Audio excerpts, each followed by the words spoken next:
Pangangampanya ng Alyansa para sa Bagong Pilipinas sa arangkada sa Rizal. Ngayong araw, ang grupo tiwala na makakakuha ng suporta mula sa probinsya. Ang sentro ng balita mula kay Mela Las Moras, live.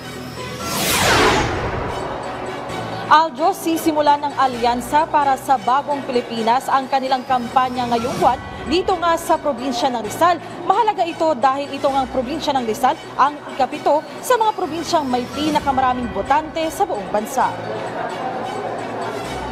Maaga pa lang marami na ang nakaabang dito sa Inares Center sa Antipolo City sa Rizal para makilahok sa ika-12 campaign rally ng Alyansa para sa Bagong Pilipinas. Pangungunahan mismo ni Pangulong Ferdinand R. Marcos Jr. ang aktibidad para ikampanya ang mga pambato sa pagkasenador ng administrasyon. Ayon kay Alyansa Campaign Manager Toby Tiangco, maituturing na isang powerhouse ang Rizal lalo pat ikapito ito sa mga probinsyang may pinakamaraming botante sa buong bansa. Kumpiyansa naman siyang makukuha ng grupo ang suporta ng lalawigan lalo pat may sapat ng karanasan at magagaling ang kanilang mga kandidato.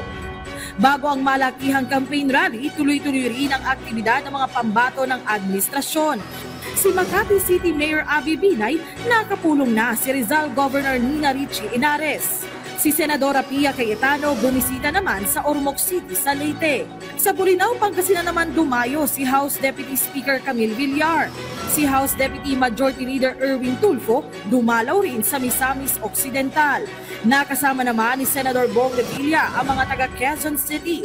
Si dating DILG Secretary Benher Abalos sa Angeles City, Pampanga naman bumisita. Habang si Senador Lito Lapid, ikinalugod ang pagkakabilang niya sa top senatorial candidates base sa isang survey.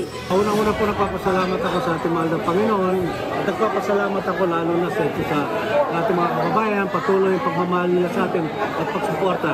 Ayan po naman ay gagampanan ko ang aking tungkulin at paprotektuhan at lahat ng mabatas na para sa mahihirap gagawin po natin.